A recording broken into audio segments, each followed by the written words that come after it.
il y a ce truc, en fait, de vouloir materner, et cetera. Mais en même temps, il ne faut pas s'oublier en tant que femme. Ça, c'est quelque chose qu'on me répétait quand même, quelque temps après avoir accouché. J'avais pas envie d'écouter ce genre de conseils-là, mais c'est vrai que quand même, c'est quelque chose où, en général, pas forcément quand on devient maman, mais je dirais que à partir du moment où on devient une femme, il ne faut pas s'oublier dans ce sens-là. De salarié à entrepreneur, du SMIC à millionnaire, Fille de Mars est l'émission du mois de mars à ne pas louper pour une bonne dose d'inspiration.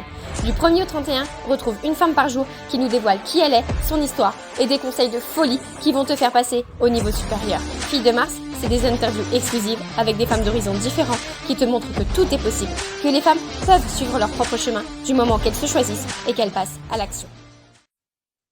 Bonjour et bienvenue à toutes dans ce nouvel épisode de Filles de Mars. Aujourd'hui, je vais vous faire découvrir une femme qui, moi, j'ai rencontrée maintenant il y a quelques mois en arrière et son histoire m'a beaucoup inspirée. Je trouve elle fait preuve d'une force incroyable et surtout, c'est un petit rayon de soleil. Toutefois, vous ne verrez pas son visage car c'est son choix, c'est aussi respecter son travail puisque en effet, elle travaille sur les réseaux sociaux et elle avait le choix de ne pas montrer son visage. Donc, nous allons le respecter et bien sûr, vous allez pouvoir l'entendre, vous irez pouvoir la suivre sur les réseaux, mais tout ça, vous allez déjà avant la découvrir. Je te souhaite la bienvenue, Stéphanelle. Eh bien, merci Océane. Très contente du coup de participer à cette interview. C'est la première fois, je pense, que je fais ça. Et je suis plutôt contente de le faire avec toi du coup.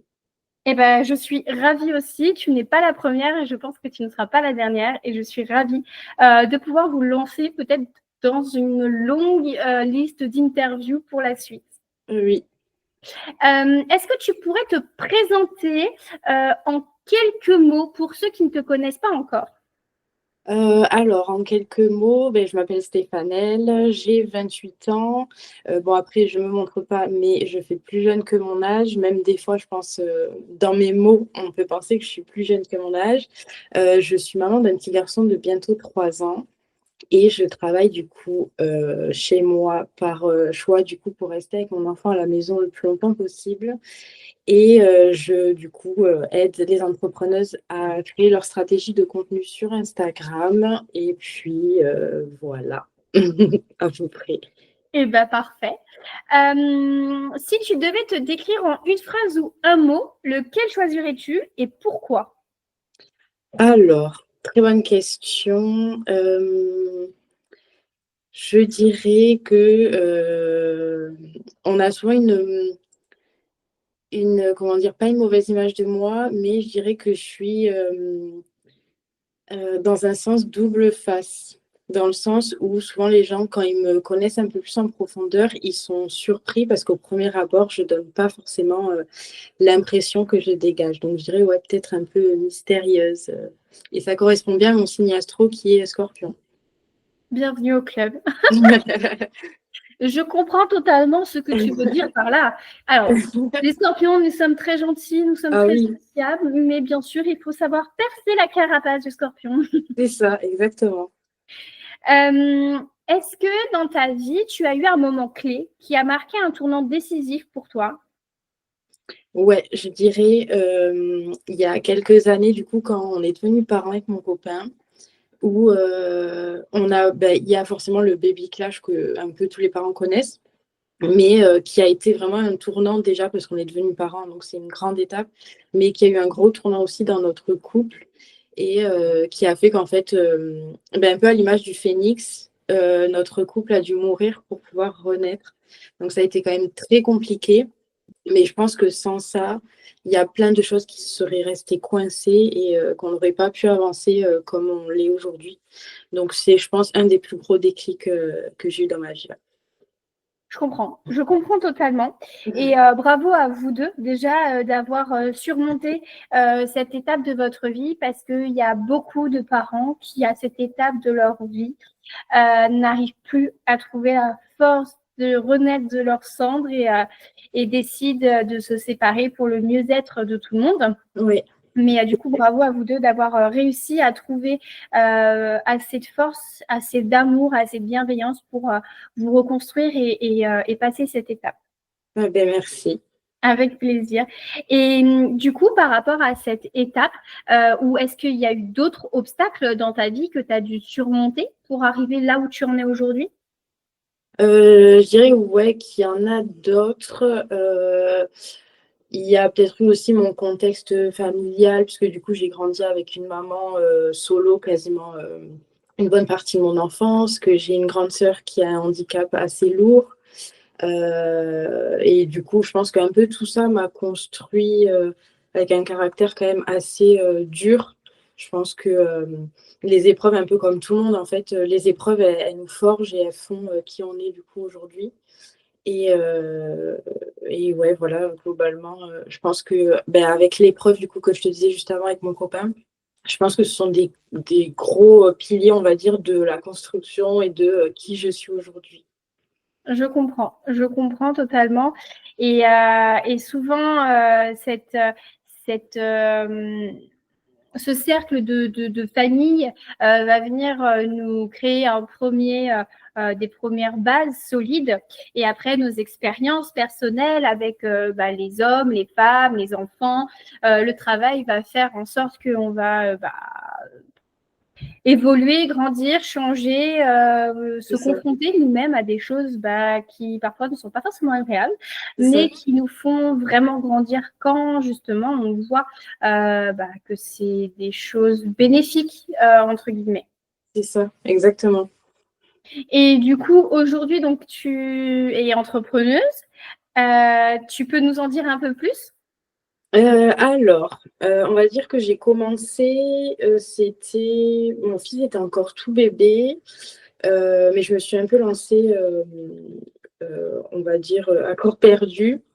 À la base, j'ai commencé du coup en voulant créer un produit, donc faire du e-commerce, qui était en lien du coup avec la grossesse, parce que du coup j'étais encore dans mon postpartum, etc. Et parce que j'avais cette envie d'entreprendre. Je savais que je voulais faire quelque chose de moi-même, enfin, gérer ma vie moi-même, et enfin ma vie professionnelle moi-même. Et en fait, au final, je me suis un peu perdue dans le monde de la maternité, etc. Parce qu'après, du coup, j'ai fait des accompagnements pour les futures mamans, plus des coachings, du coup. Sauf qu'en fait, je sentais que je m'essoufflais très vite parce que c'était un domaine que j'aimais énormément, mais pas pour en faire un travail vraiment sur du long terme. Donc, du coup, j'ai complètement switché, j'ai fait des formations et qui m'ont emmené en fait à découvrir le monde de la communication et j'ai vraiment eu un gros coup de cœur. Donc, je me suis encore plus formée là-dedans et j'ai pu accompagner du coup quelques personnes jusque-là, enfin quelques entrepreneuses. Il y a eu un seul homme jusqu'ici. Et voilà, en fait, vraiment, je fais ça vraiment comme une passion. Donc, de pouvoir allier en même temps ma vie de maman à 100% et d'avoir une activité à côté, c'est là où je me sens quand même alignée et épanouie dans ce que je fais. Eh ben, félicitations à toi. C'est ce qu'on Merci. mérite toutes d'être épanouies dans ce qu'on fait. C'est clair, Ouais, c'est pas simple. c'est vrai. Euh, donc, du coup, tu as commencé, donc ton fils était un bébé. Ouais. Et je vais poser la question, même si jusqu'à là, je ne l'ai jamais posée.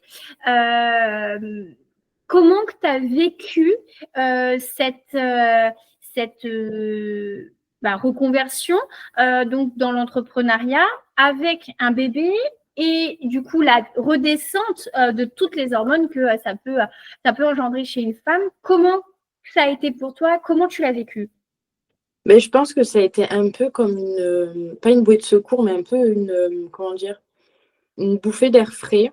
Parce que c'est vrai que du coup, j'ai été très maternelle du coup avec mon fils. J'étais énormément avec lui. Puis du coup, avec ce qui s'est passé avec mon copain, ça fait que avec mon fils, on a vraiment eu un moment hyper fusionnel où du coup, j'étais vraiment enfermée dans ce truc-là d'être maman. Et en fait, ça a permis de pouvoir faire une coupure avec ce rôle-là, de pouvoir me retrouver en tant que femme et en tant que personne qui a une activité autre que les activités personnelles. même si du coup c'est quand même un challenge, mais je trouve que quand même ça m'a beaucoup aidé, même au niveau social, de pouvoir parler avec des personnes que je connais pas, alors que pourtant je suis quelqu'un de plutôt introverti. Enfin, de base, je vais pas forcément vers les gens, même si j'adore discuter avec des nouvelles personnes, etc. Mais c'est vrai qu'en général, je laisse plutôt les personnes venir vers moi. Et que, en fait, là, du coup, ça me poussait un petit peu plus à rencontrer de nouvelles personnes, même de devoir m'organiser différemment. Enfin, je trouve que ça m'a quand même beaucoup aidé de franchir ce pas et de commencer une activité comme celle-ci. Je comprends totalement. Et souvent, c'est incroyable. On nous parle souvent de la grossesse, de l'accouchement, mais on ne nous parle pas assez du après Oui, accouchement, du fait que justement, on peut se mettre dans cette bulle qui peut être bien, hein, il y a pas de souci, sauf que quand c'est trop, ça peut devenir vite pénalisant. ouais, Les personnes qui partagent notre vie, pour les personnes qui sont autour de nous, notre oui, entourage et tout ça. Et c'est vrai que, par exemple, moi, personnellement, je ne sais pas pour toi, Stéphanel, mais euh, le retour à la maison a été très compliqué. Du coup, moi, j'ai vécu le baby blues pour ma première grossesse, ouais. enfin pour mon premier accouchement. Mais à l'époque, on n'en parlait pas du tout. Et du coup, ça a été très compliqué en fait parce que je ne l'ai pas su avant 4 5 ans après avoir accouché. Donc, c'est vrai que avoir cette bulle d'air, comme tu dis, ça fait toute la différence pour pouvoir reprendre soin de soi, s'écouter, Ouais, reprendre ses marques, etc. complètement, ouais. Ouais. Ça, c'est vrai que après, pendant ma grossesse, je m'étais pas mal documentée parce que je suis quelqu'un qui aime beaucoup apprendre, donc je fais souvent des recherches, je regarde beaucoup de reportages, des documentaires. Et c'est vrai que du coup, j'avais entendu parler de ça. J'avais même entendu parler de la dépression postpartum, mais pour les papas, chose que je ne savais pas, en fait. C'est à force de chercher que je suis tombée dessus. Et en fait, du coup, enfin, je pense que je m'étais un petit peu préparée déjà mentalement, même si on n'est jamais vraiment prêt au final quand ça arrive. Mais j'ai eu de la chance parce qu'à la maternité, j'ai été super bien entourée. Vraiment des équipes très à l'écoute. Donc déjà, ça aide beaucoup. Et qu'il y avait certaines personnes, du coup, qui expliquaient beaucoup, en fait, les choses qui allaient se passer, qu'à tel moment, il y allait avoir ça, machin. Et du coup, ça m'a aidée. Je l'ai eu, du coup, le baby blues. Bon, je l'ai eu, j'ai eu de la chance. J'étais encore à la maternité parce qu'on est resté 5 jours. Et je l'ai eu, je crois, le troisième ou quatrième jour par là.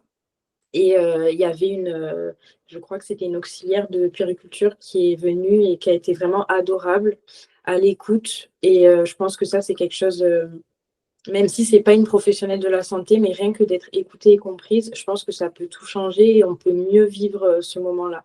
Donc, j'en garde pas un mauvais souvenir, même si c'est une période qui est quand même compliquée. Mais d'être aidée, du coup, je comprends que ben, si toi, tu n'étais pas au courant, si c'était pas des choses qui étaient expliquées à l'époque, etc., je peux comprendre que du coup, ça puisse être une période très difficile. Totalement, totalement. Et du coup, aujourd'hui, tu as ton bébé, tu as ton chéri, Ouais, tu as un travail qui te passionne. ouais. Du coup, est-ce qu'on peut dire que tu vis librement? Pas tellement, dans le sens où ben, j'ai quand même les contraintes du coup de maman, donc je peux pas non plus faire tout comme j'aimerais que ce soit à la minute près, etc. Surtout que quand je fais quelque chose, j'aime bien le faire du début à la fin, j'aime pas couper entre, ça me frustre beaucoup. Donc c'est vrai qu'en tant que maman, comme il y a beaucoup d'imprévus, il y a beaucoup de choses où je suis obligée d'être très flexible. Mais bon, je me dis que c'est passager, puisque du coup, il va rentrer à l'école. Donc, j'aurai mes journées où je pourrais me fixer des plus grandes amplitudes de travail. Et aussi que, ben, comme mon copain a un emploi salarié, il a des horaires du coup à respecter. Donc, on va dire que je suis obligée de dealer à chaque fois avec ses horaires. En plus, qu'il a des horaires qui varient. Donc, des fois, il est de journée, des fois, il est de nuit. Donc, j'ai quand même ça qui fait que j'ai pas à 100% de liberté. Mais je trouve que du coup, ma situation est adaptée en fait à ce genre de contraintes et que je peux adapter moi, mon emploi du temps en fonction des imprévus, en fonction des horaires de mon copain, tout ça. Donc, on va dire que c'est une semi-liberté. Eh ben, bravo déjà pour cette semi-liberté, parce qu'il y a énormément de femmes qui n'osent pas faire le premier pas pour au moins avoir 50% de cette liberté. Mm. Et, euh, et je trouve que c'est génial quand on arrive à se donner l'autorisation d'avoir un peu de liberté. Ouais, je pense que c'est quand même hyper important, surtout que on va dire qu'il y a beaucoup ce truc où c'est l'homme qui va au travail, la femme qui reste à la maison. Et moi, j'avais peur aussi, du coup, si j'avais pas repris une activité professionnelle, j'avais peur d'être trop dans ce cadre. T'es une femme, t'as un enfant, tu restes à la maison. Et je voulais quand même, je pense que aussi, tu vois, d'entreprendre, ça m'a permis d'avoir, entre guillemets, cette liberté-là. Et que j'avais pas envie d'être non plus à 100% aux dépens de mon copain, même si c'est mon copain, ça reste un homme et qu'il y a quand même cette image de c'est l'homme qui gère, entre guillemets. Et que j'ai grandi, du coup, comme je t'ai dit tout à l'heure, avec une maman qui est solo. Donc, j'ai vu en fait ce que pouvait être une femme qui se gère elle-même et qui n'a pas besoin de devoir demander la permission à un homme, enfin, qui se débrouille seul, qui va pas s'interdire des choses par rapport à quelqu'un d'autre et qui va Mm. vivre surtout par rapport à elle, en fait. Mm. Je vois très bien. Quand tu parles de ta maman, on a l'impression que c'est une personne qui t'inspire. Ouais, beaucoup. Beaucoup, parce que je trouve qu'elle a eu énormément de courage, même si on a eu des périodes quand même très compliquées toutes les deux. Mais ça, c'est quelque chose que je ne pourrais jamais lui enlever parce que elle a perdu 3 bébés, dont une qu'elle a perdue quand même 3 jours à la naissance. Les 2 autres, c'était pendant la grossesse. Donc déjà, c'est quand même pas facile de vivre ça, je pense, en tant que femme. Et qu'elle a eu des histoires un petit peu familiales, un peu comme dans toutes les familles, mais il y a eu des histoires assez compliquées du coup avec sa famille. Et du coup, elle est partie seule avec ses 3 enfants sous le bras pour partir de Martinique jusqu'en France. Du coup, elle connaissait personne, elle a fait tout toute seule. Et ça, c'est quelque chose que je sais même pas si j'aurais le courage de faire ce qu'elle a fait. Et ben, waouh, bravo à elle. Si Oui, jamais elle vient à nous écouter un jour, bravo à toi, maman de Stéphanel. je lui ferai Ah, écouter, elle c'est sera une contente. inspiration. C'est incroyable d'être inspiré par une personne de sa famille parce qu'aujourd'hui, souvent, quand on pose la question, justement, si il y a une personne qui nous inspire, etc., on va donner des personnes assez connues, qui ont fait des Ouais, choses de leur vie. Et je trouve que c'est incroyable d'avoir une personne de notre entourage très humble pour laquelle on trouve l'inspiration chez elle. ouais, ouais, vraiment. Mais c'est une chance, je pense aussi, comme j'ai vécu qu'avec elle. Je me dis heureusement que c'était une mère quand même très présente et battante, quoi, parce que je pense que sinon, j'aurais clairement pu être en roue libre, enfin, j'aurais pu faire n'importe quoi. Ça a été vraiment le pilier de ma famille depuis toute petite, depuis même encore aujourd'hui. Donc, ouais, vraiment, je m'estime chanceuse de pouvoir l'avoir dans ma vie. Eh ben, tous ces mots sont dirigés vers ta maman. Ouais, Et du coup, donc tu parlais voilà, que ta maman, donc c'était une femme qui a élevé ses enfants toute seule, qui n'avait pas du coup le, cette comment je pourrais dire règle entre guillemets de devoir demander à son mari, mm, etc. Vraiment libérer du coup de cette dépendance masculine. Et toi, du coup, tu ne veux pas du coup être non plus dépendante de ton chéri, ce qui est, je trouve, très normal. mm. Mais du coup, comment tu arrives à rester fidèle à toi-même malgré les attentes de la société, de ton entourage? Alors, c'est pas tout le temps facile. Je dirais que j'y arrive mieux depuis quelques mois. Déjà, le plus dur, ça a été quand je suis tombée enceinte, parce que du coup, j'avais l'impression qu'il fallait que je fasse comme tout le monde voulait que je fasse. Et j'entendais tout et son contraire, entre les remarques qui sont pas forcément malveillantes, mais qui peuvent être blessantes. Ça a été quand même assez compliqué, parce qu'on prend quand même un petit coup dans sa confiance en soi, parce que du coup, surtout quand c'est une première grossesse, tout est nouveau, on découvre tout. Donc, c'est assez compliqué de recevoir certaines remarques, alors que quand tu n'es pas enceinte, les gens ne se permettent pas autant de pouvoir faire des critiques ou des remarques. Donc, ça a été quand même compliqué. Mais je pense qu'au fond de moi, je suis quelqu'un qui est assez têtu et que je me dis qu'en fait, si les gens veulent m'imposer quelque chose, et si ça ne me plaît pas, ben, je ne le fais pas.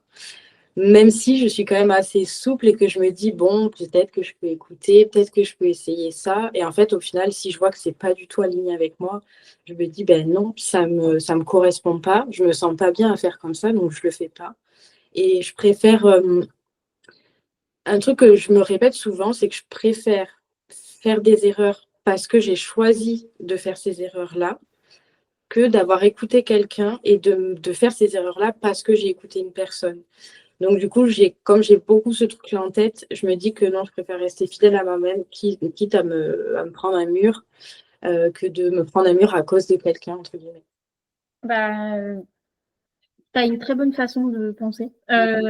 Vraiment. Enfin, je veux dire, à quel moment tu dois suivre les conseils de Tata Ginette qui habite au bout de la rue, Oui, c'est ça. tout ça parce qu'elle a 50 ans de vécu, que toi Ouais, tu n'en as que 25.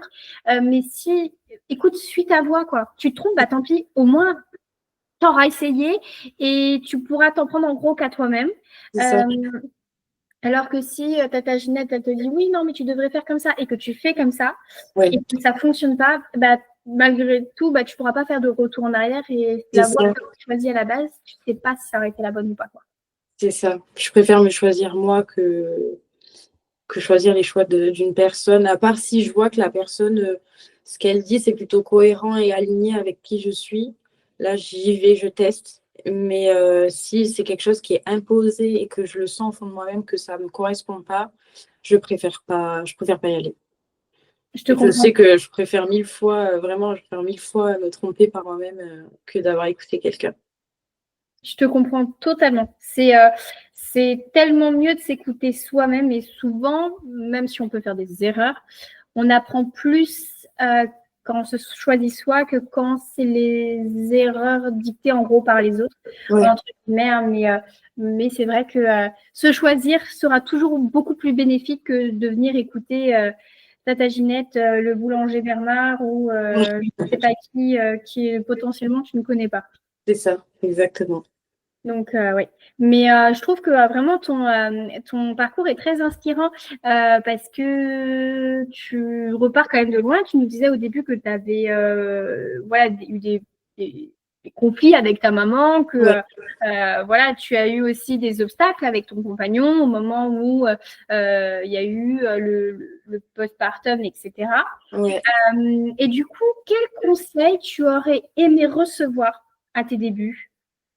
Euh, à mes débuts en tant que maman, En tant que maman ou en tant que jeune femme? hmm, je sais pas trop. Je sais pas trop, à part écoute-toi, toi d'abord. Enfin, ne pas fermer la porte aux autres parce que ben, tout conseil est quand même bon à prendre. Mais en gros, de prendre et de filtrer et d'écouter un petit peu ce que les autres ont à dire aussi parce qu'ils ont le droit aussi de pouvoir donner des conseils ou de s'exprimer tout court. Mais de filtrer, de prendre ce qu'on a envie de prendre et de laisser ce qui ne nous correspond pas. Et peut-être même aussi de savoir aussi ben, poser ses limites et enfin, de les faire comprendre et de les faire respecter aux autres. Que, ok, je suis ouverte aux conseils, mais par contre, si j'écoute pas tes conseils, ne me fais pas de remarques après. Enfin, je suis quand même libre de pouvoir choisir si je veux écouter ton conseil ou pas. Exactement. Nous avons tous le droit au libre arbitre. C'est Donc, ça, faisons preuve de bienveillance envers une personne qui n'écoute pas nos conseils. OK, elle n'écoute pas. Elle suit son chemin et c'est OK. On n'est pas décisionnaire de sa vie, quoi. exactement, ouais. Est-ce que tu aurais une anecdote à partager qui t'a appris une grande leçon de vie? J'en ai pas mal, je pense. Je sais pas trop. Je regarde dans les dernières qui sont dans les souvenirs. Je dirais le plus, comme du coup, c'est ce qui est d'actualité, on va dire, comme je suis avec mon fils toute la journée. C'est vrai que du coup, en tant que parent, je le vois avec ma meilleure amie aussi qui est maman. Euh, des fois, en fait, on a envie beaucoup, parce qu'elle a fait pareil pour son premier, de rester avec lui le plus longtemps possible. Et qu'il y a ce truc, en fait, de vouloir materner, etc. Mais en même temps, il ne faut pas s'oublier en tant que femme. Ça, c'est quelque chose qu'on me répétait quand même quelques temps après avoir accouché. J'avais pas envie d'écouter ce genre de conseils-là. Mais c'est vrai que quand même, c'est quelque chose où, en général, pas forcément quand on devient maman, mais je dirais que à partir du moment où on devient une femme, il ne faut pas s'oublier dans ce sens-là, de pas vouloir faire trop, enfin d'écouter quand même son intuition, parce qu'on est quand même des êtres assez intuitifs. On est quand même vachement sur l'émotionnel, sur le relationnel, sur la communication, et que ça, c'est quelque chose, qu'on le veuille ou non, on l'est toutes plus ou moins, hein, parce que je pense qu'on n'a pas tous les mêmes degrés, mais de garder ce côté femme, de rester aligné avec son côté féminin. Totalement. Totalement. On vit dans un monde où l'énergie masculine peut nous emplir complètement. Hein. On est toujours dans l'action, on ne se pose jamais, il faut toujours faire attention aux autres, il ne faut pas les contrarier. On ne peut pas trop parler de nos désirs, nos envies, parce que sinon on va se sentir jugé, après on risque de utiliser, etc. Mais ça n'empêche que déjà on est des êtres humains, donc du coup, voilà. Déjà juste dans le mot être humain, donc on a aussi le droit de prendre soin de soi, de se poser, d'envoyer chier les gens. Si ça va pas, quoi. Oui, faut pas lutter contre. Voilà, exactement. Je trouve que depuis que le développement personnel a pris énormément d'ampleur, on parle énormément trop de positif, de positivisme, d'optimisme. Ok, c'est bien, il n'y a pas de problème, bien sûr. Hein, je ne vous dis pas de rester dans votre bulle noire toute votre journée. Mais à un moment donné, si ça ne va pas, ça ne va pas, quoi. Ouais. Juste à le droit de ne pas aller bien. Oui, c'est vrai. C'est clair. C'est un peu comme dans la vie, si on regarde la nature, un coup il fait beau, un coup il fait pas beau, ça fait partie de la vie. S'il n'y avait pas ça, rien n'existerait. Donc pour moi, je pense qu'en tant qu'humain, comme on fait partie de la nature, on doit quand même accepter aussi les moments négatifs, les moments où ça va pas. Exactement, totalement. Et c'est aussi ça, prendre soin de soi et s'écouter, c'est justement se dire, OK, là, tout de suite, ça va pas, je ressens pas une émotion agréable, je suis en colère, je suis triste, je suis frustrée ou toute autre émotion. Et OK, je vais la vivre, je vais pas dire, si, ça va. Non, ça va pas. OK, donc, complètement d'accord. Donc, c'est vrai que ce conseil, j'ai moi-même beaucoup entendu parler, prendre soin de toi, tu n'as pas à t'oublier en tant que femme, tu n'es pas qu'une maman. Mais c'est vrai qu'au début, quand c'est notre premier enfant, surtout parce que du coup, j'en ai deux, mais quand c'est notre premier enfant, c'est notre premier enfant, quoi. On n'a pas envie de louper aucun moment, on a envie d'être absent et à défaut de s'oublier soi, mais c'est important aussi, je pense, pour certaines personnes, et pas pour toutes, mais on a besoin aussi de passer par cette étape-là pour potentiellement conscientiser qu'on est important comme toute autre personne sur Terre. Exactement, je suis complètement d'accord, c'est exactement ça. Donc aujourd'hui, tu es maman, tu es plutôt épanouie, du coup, tu fais un travail qui te passionne. Et en tant qu'entrepreneuse, je sais qu'il y a des fois où c'est compliqué. Il y a potentiellement le cycle qui peut jouer, la nature. Hein, il y a des moments où quand il fait pas beau, on n'a pas forcément d'humeur. En tant que maman, on peut être fatiguée. En tant que conjointe, on peut en avoir marre, etc. Du coup, qu'est-ce qui te motive à continuer d'avancer, même dans les moments difficiles? Je dirais un peu le truc bateau d'entrepreneur, de penser à mon pourquoi. C'est vrai que j'ai quand même ce truc de me dire non, je peux pas abandonner, je me suis déjà trop investie, ou sinon je vais me dire non, je le fais, c'est pour moi, pour ma famille, j'ai envie de pouvoir être fière ouais, de continuer sur ce truc-là, parce que c'est quelque chose qui me passionne et que je sais pas si je retrouverai autant de passion dans autre chose. Euh, donc je me dis non, je peux pas arrêter comme ça. Il faut que je continue, et puis du coup, souvent ce que je fais, c'est que je coupe tout et soit je vais faire une balade avec mon chien ou je sais pas, faire un tour en voiture, enfin faire un truc pendant, je sais pas, je me prends une demi-heure, je fais rien. Pour éviter de trop penser, je vais me mettre de la musique ou un podcast dans les oreilles, comme ça, je suis focus sur autre chose que sur mes pensées. Et après, au final, ça passe. Enfin, je laisse du coup, ben, comme on disait, de vivre aussi les choses négatives. Je le vis pleinement, même des fois, je sais pas si ça t'arrive, je vais me mettre une bonne vieille musique hyper triste pour bien pleurer un bon coup quand ça va vraiment pas. Et après, une fois que c'est bon, que j'ai bien pleuré, c'est bon, ça repart et puis on n'en parle plus, quoi. Totalement. Je sais pas combien on est à faire ça. Si Oui, c'est clair. toutes nos auditrices, dites-le nous si on n'est pas les seuls, s'il vous plaît. Ah ouais, c'est clair. Marquez-le dans les commentaires. Mais je trouve que ça, je sais, moi, je le fais quand j'ai beaucoup de mal. Je sais que j'ai envie de pleurer, tu vois. Je sais que c'est là, mais je sais pas pourquoi ça sort pas. Là, Ouais. une chanson, c'est juste un peu triste qui te touche un peu, et là, tu pleures durant Et toute là, la il y a musique. tout qui sort. Et après, la musique t'arrête, et hop, ça y est, t'as plus envie de pleurer. Ouais. Mais ça te fait un bien fou sur le Ah, oui. moment, et je trouve que c'est une super technique. Et comme tu Ouais. disais, s'aérer l'esprit, c'est tellement important Ouais, ça fait du bien. pour tout et n'importe quoi. Donc là, on parle de l'entrepreneuriat, mais quand vous êtes salarié, quand vous êtes maman, quand vous Ouais. êtes... Peu importe, prenez le temps de vous aérer l'esprit, Ouais. c'est important. Même si c'est le temps d'une musique, le temps d'une balade, ou peu importe, Ouais. ça va permettre vraiment de souffler un vrai coup, quoi. Oui, ça fait vraiment du bien. Même s'il fait froid, je sais qu'il y a quelques temps, je suis allée faire un petit tour. J'ai pris mon chien, du coup, j'en profite, ça lui fait une balade en plus. Et j'ai fait un petit tour, mais vraiment pas longtemps. Peut-être je suis sortie 10 minutes, un quart d'heure. J'en ai profité pour répondre à quelques messages. Et puis, j'ai fait mon petit tour et puis je suis rentrée et ça allait beaucoup mieux. Ça m'évite, du coup, de devoir m'énerver sur un petit truc. Je sais pas, mon copain, il a pas jeté le rouleau de papier toilette, par exemple. Au lieu de m'énerver sur ça, je vais souffler un bon coup et du coup, après, ça va beaucoup mieux. Ça évite des tensions, ça évite des disputes. Et puis même, c'est agréable quand même de prendre... Enfin, j'essaye, du coup, comme je suis à la maison tous les jours, j'essaye de sortir, du coup, déjà parce que j'ai mon chien que je sors.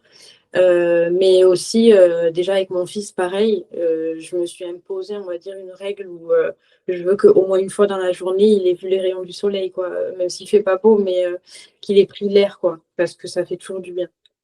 Totalement. Je suis totalement d'accord. Et comme tu disais tout à l'heure, de toute façon, on fait partie de la nature, hein, en tant qu'être humain. On vit avec la nature. On fait partie des murs, quoi. C'est ça. Et je sais pas pour toi, mais enfin, je pense quand même, et je pense que pour énormément de personnes, une balade en plein air, une balade dans la forêt, une balade au contact de la nature, de l'air frais, etc., on a tout de suite beaucoup plus d'énergie, Ouais. d'idées, Ouais, d'envie de faire les choses, parce c'est que clair. on se reconnecte justement à ce qui est notre première maison, qui est la nature, quoi. C'est ça, c'est exactement. C'est vrai que surtout pour la créativité, euh, par exemple, si je vais bloquer sur un truc, par exemple, au travail, par exemple, je sais que dans l'accompagnement du coup que je suis en train de créer, je fais du coup l'étude client et il y a des fois où, je sais pas, je vais relire plusieurs fois la même phrase, puis je vois qu'en fait, je commence à tourner en rond, que je commence à plus comprendre les mots et tout ça. Donc, je me dis, bon, je vais faire une pause, je vais faire un tour dehors et ben, du coup, ça revient. Ou même de faire une pause, des fois, juste, je vais juste dans mon jardin, des fois, ou même, je sais pas, de changer de pièce et puis de faire autre chose. Du coup, tout de suite, il y a des connexions qui se refont et après, je repars mieux. Et si je peux pas reprendre le boulot tout de suite, je vais me le noter sur le téléphone ou sur un papier. Et comme ça, après, je sais que je reviens, mes idées, elles sont encore plus fortes. Enfin, ça revient du coup encore plus. Je comprends totalement ce que tu dis. Et ça, c'est pour plein de... Ça, c'est souvent, on est trop en train de penser, Ouais, mais peu importe, hein, qu'on soit dans l'entrepreneuriat, le salariat, on peut vivre des tensions dans n'importe quel domaine de notre vie. On va être trop dans nos pensées, trop dans nos tensions. Et quelque chose de tout bête qui va parler à tout le monde. On va aller sous la douche, il va avoir une Ah flopée ouais, d'idées c'est qui, clair. tu sais pas d'où elles viennent et tu dis, faut pas que je les oublie, mais Oui, elles viennent à ce moment-là parce que justement, tu es dans un moment de détente, dans un moment de déconnexion, tu n'essayes plus d'être à fond dans un truc et justement, en fait, ton esprit, du coup, il libère de la place pour de nouvelles choses. c'est clair, exactement. Donc, non, mais vraiment, merci pour ces conseils. Si tu avais une baguette magique, Ouais. quel message universel voudrais-tu transmettre à toutes les femmes du monde? À toutes les femmes du monde, je dirais, écoutez-vous, faites-vous confiance, écoutez votre intuition parce que notre intuition, elle nous trompe jamais et ouais, je pense que c'est la meilleure chose à faire parce que tout vient de soi et que même, quand on a des doutes, des choses comme ça, au final, peut-être de mettre à l'écrit, les choses, sur lesquelles on doute, sur lesquelles on réfléchit, tout de suite les choses, elles vont jaillir parce qu'au final, on sait déjà au plus profond de nous. Donc, ouais, se connecter à soi et s'écouter. Merci. C'est un message très beau et je pense que c'est un message qui devrait être divulgué encore et encore et qu'on devrait nous apprendre et nous inculquer Ouais, dès la plus petite enfance à l'école parce que c'est vraiment quelque chose, je pense, de très important pour tout être humain. Donc là, on parle des femmes, mais c'est important de rester connecté à soi, à son ouais, intuition, de se faire confiance, quoi. ouais, clairement. Euh, je vais te poser une avant-dernière question avant la conclusion. Quelle est la chanson, le livre qui t'a le plus inspiré dans ta vie? Alors c'est une très bonne question, je me suis jamais posé la question. Une chanson ou un livre? Alors je partirais peut-être plus sur une chanson. Là, par exemple, il y a pas si longtemps que ça, il y a une chanson que j'adore écouter. Alors je me rappelle pas du chanteur, mais la chanson elle s'appelle, Heureuse, il me semble. Et bon, c'est un homme qui déclare un petit peu sa flamme à sa femme. Donc il lui dit il prendra soin d'elle, qu'il la rendra heureuse, et cetera. Et c'est vrai que je me suis dit: «Mais pourquoi il faudrait que ce soit un homme qui le dise à sa femme? Pourquoi nous-mêmes, on ne pourrait pas se nous le dire?» Donc je me suis dit: «Ben non, en fait, moi, je vais prendre soin de moi et je vais me rendre heureuse» et du coup, cette chanson-là, j'aime bien me l'écouter et je remplace dans ma tête en disant: «Je vais me rendre heureuse» parce que je pense que, le bonheur, en fait, il faut qu'on se le crée nous-mêmes, il ne faut pas qu'on l'attende de quelqu'un d'autre. Donc cette chanson, ouais, je l'aime beaucoup, elle me parle beaucoup. Eh ben, merci. Si jamais tu veux bien nous partager, enverras Ouais, le titre et le chanteur, je le mettrai dans la description. pas de Et, souci. et quand tu parlais de la chanson, donc je ne la connais pas, ou peut-être que je la connais, moi et les titres et les personnes, voilà. Mais ça me fait penser, tu vois, potentiellement aux personnes comme moi, par exemple, qui aiment bien chanter devant le miroir ou me regarder quand je chante et que je danse. Et Ouais, potentiellement te dédicacer à toi-même. Donc, tu chantes à toi-même les paroles en te disant, enfin voilà, en te regardant droit dans les yeux et te dire, bah, je prendrai toujours soin de toi, je t'aime. c'est ça. Voilà, je pense que ça peut être un très bon exercice pour toutes les personnes qui veulent essayer. Vous êtes les bienvenus à essayer. Mais ça fait du bien. Totalement. Je suis totalement d'accord avec toi. Faut pas aller chercher le bonheur C'est ça. ailleurs que déjà en soi, quoi. Ouais, c'est clair. Ça, c'est totalement. En plus, que je dirais même que, si on essaye d'atteindre le bonheur de quelqu'un ou si on fait en sorte de rendre heureux les autres pour nous-mêmes être heureux, je trouve que ça marche pas si déjà de base nous-mêmes, on se sent pas bien. Parce qu'on peut pas, c'est un truc qu'on m'avait dit aussi quand je suis devenue maman, que si une maman elle va pas bien, elle peut pas bien s'occuper de son enfant et je trouve que c'est quand même, quelque chose qu'on peut, on va dire traduire, en universel.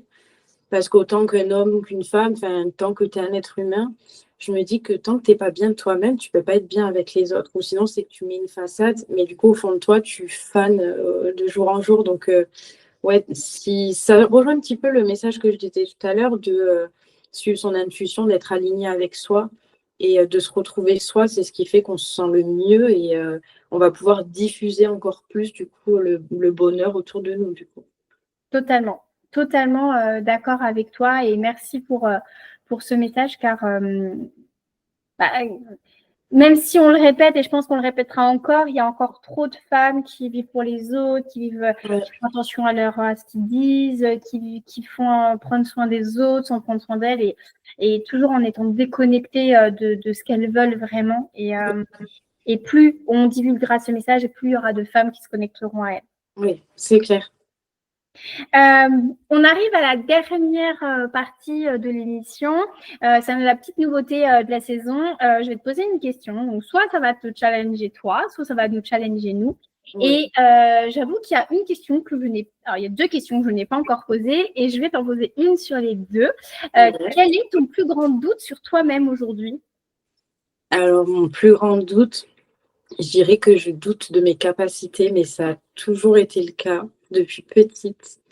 C'est que j'ai toujours ce truc de j'en sais pas assez, je sais pas assez faire, je suis pas assez capable, alors que pourtant, on m'a déjà répété plein de fois tout le long de ma vie qu'il y avait plein de choses que je savais faire, que j'étais forte dans plein de choses, machin, mais même si les gens, en fait, vont m'encourager ou vont trouver que ce que je fais est bien, ça ne suffit jamais, en fait. Donc, j'ai toujours ce truc de douter de mes capacités. D'accord, bah déjà merci d'avoir partagé avec nous. Et comment tu arrives à gérer justement ces doutes sur toi, enfin sur tes capacités et d'arriver à accomplir ce que tu as accompli? Alors là, je ne sais pas trop. Je pense qu'il y a un peu aussi ce côté en moi où quand je veux quelque chose, je vais essayer de tout mettre en place en fait pour y arriver. Donc je pense que c'est un peu comme je disais au début, que je suis un peu, pas double face, mais que j'ai, on va dire, 2 polarités en moi et que ce côté qui doute, etc., j'arrive à le balancer justement avec un côté qui est très sûr d'elle, qui a envie, enfin, quand elle veut faire quelque chose, elle le fait et elle y va à fond. Et je pense que du coup, ça crée un espèce d'équilibre où j'y vais, même si j'y vais à tâtons, j'y vais quand même, en fait. Je me dis, je préfère y aller un petit peu, même si j'aimerais y aller beaucoup plus si j'avais pas ce doute-là. Mais je préfère ça que de pas le faire du tout. Donc, je pense que c'est ça qui me permet d'avoir un équilibre et de quand même arriver à avancer. Je suis totalement d'accord avec toi. On n'a pas besoin de vivre avec des regrets et on n'a pas besoin Oui, d'arriver sur notre lit de mort et nous dire ouais, si j'avais su. Oui, bah, exactement. oublie cette phrase et vis ta vie, essaye, trompe-toi, évolue, grandis, apprends, mais fais ce que tu as envie de faire sur le moment. Ouais, Grandis pas, évolue pas et vieillis pas avec des regrets. C'est ce qui, je pense, peut euh, tuer, entre guillemets, je veux dire, l'état d'esprit, la joie de vivre de quelqu'un. ouais, c'est vrai. C'est vrai. Je vais me garder ça en mémoire. Avec plaisir. Je peux te porter quelque chose en plus, c'est génial. Merci beaucoup. Eh ben, écoute, je te remercie beaucoup, Stéphanelle. C'était vraiment une interview très intéressante. J'ai beaucoup aimé notre échange. Moi aussi. Si vous voulez retrouver Stéphanelle, vous pouvez la retrouver grâce à tous les liens que je vous mets dans la description. N'hésitez pas à aller lui parler. Elle est ouverte, elle est sociable, elle est gentille, elle ne vous piquera pas. Ouais. Si vous avez des questions qui potentiellement vous voulez échanger avec elle sur son parcours, sur son travail, sur potentiellement ce qu'elle a voulu vous transmettre à travers cette vidéo, n'hésitez vraiment pas à aller pareil, lui parler. Et nous, en tout cas, on se retrouve dans une prochaine émission, dans un nouvel épisode. Et en attendant, je vais laisser la voix à Stéphanelle. Si elle veut rajouter quelque chose, ça sera avec grand plaisir. Je dirais pour la fin, un petit peu un résumé de ce que j'ai dit à peu près. C'est que déjà, malgré les difficultés du passé ou le contexte familial ou tout ça du passé, de ne pas se cantonner à ça et qu'on peut en fait choisir où on veut aller, que tout est possible, qu'il faut croire en soi, rester aligné avec qui on est et que c'est le plus important en fait, que ça joue sur tous les aspects de la vie. Totalement. Eh ben, merci pour ce message de fin. Je te dis à bientôt et bientôt à bientôt à nos chères auditrices. À bientôt!